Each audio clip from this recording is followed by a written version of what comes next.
I'm Camille Baker. I'm one of the 3 collaborating artists on Mammary Mountain. Mammary Mountain is a VR, haptic, performative art installation that's focused on the breast cancer journey for many people. I initiated this project because I walked beside Tara Mooney, one of my best friends, while she was going through breast cancer treatment, just after I'd gone through my own treatment. And I felt, alongside having 6 other people I knew, this discussion about this journey needed to be spoken about. My name is Tara Mooney, and a lot of the project is centered around material that I recorded while I was going through breast cancer. Journal entries, field recordings from hospital, and from the time I've been doing sound design. I've been involved in designing the garments and also the overall feel and aesthetic of the experience. It is a beautiful collaboration. My name is Maffjay Alvarez. I'm the visual artist and the virtual reality creator on the project. Mammary Mountain is a virtual reality experience that goes along with a haptic garment and a specially designed chair.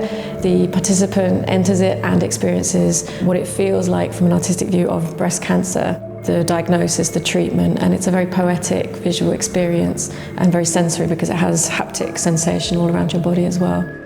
It's technically quite difficult as well for me in that sense that I'm in charge of kind of making it work and also artistically making sure that the interaction is immersive, otherwise you could just be watching a TV.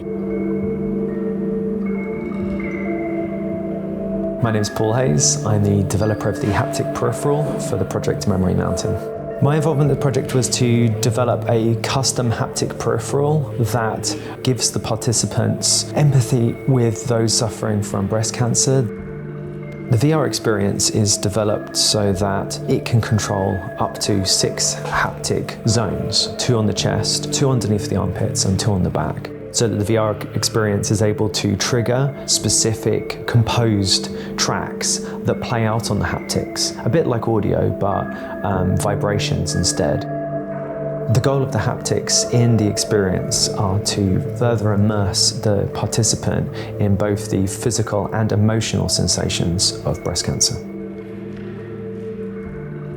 My name is Sophie. I'm a fashion designer and researcher, and I was in charge of developing the garment with the haptic sensors integrated.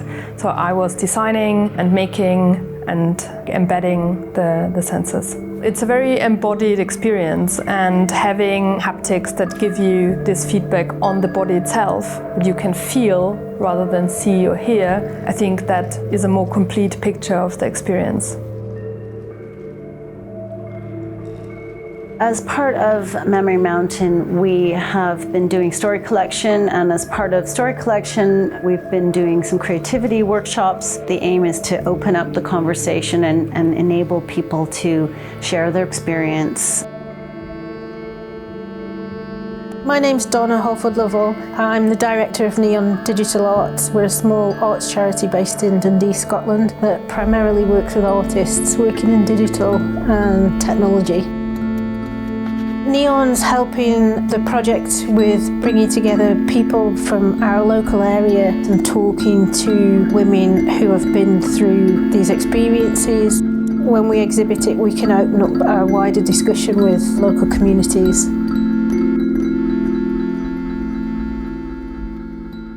A small hagstone, hawberries, an old man's beard, one feather from a disturbed crane, a tiny bird's skull. I think that it's done with quite a bit of sensitivity. It transports you to different levels of communication, and art is a great way to do that. The image, the first woman we see in the tumor is on the left breast in exactly the same place that I had mine. So that was pretty poof. It was new. I've never experienced that before. I've experienced a beanbag within the garment, probably sort of give me a more intimate experience about how breast cancer would actually feel like. So the hopes for the project are to get it out there, both from the point of view of digital art festivals, but also to health charities, breast cancer charities, and/or support groups. We've made it modular so it can be scalable and go different places and different directions. I think because it's an art piece, I'm really hoping that they'll go away with a lingering sense of not understanding it very well, but feeling like they've been involved in something really transformative for them, that they might digest over X amount of time and that they'll invite their friends to come and see. Breast cancer in particular has its own Pandora's box of quiet, desperate anxiety, and really this work is a way to amplify the voices of people that have gone through the treatment, because those voices are very quiet. And it's also a little bit of a call to the community of care to be present and to act. And through the Irish workshops, we're focusing on self-care and continuing care through creativity situated in nature, so that people feel less likely to free fall into a void after their treatment has finished. It's quite common for people to feel like they don't really belong anywhere. And I guess through these small interventions like co-tellership, co-listenership and co-creation, people can move forward in a community of self-care through manifestation of creative practice situated in the natural world.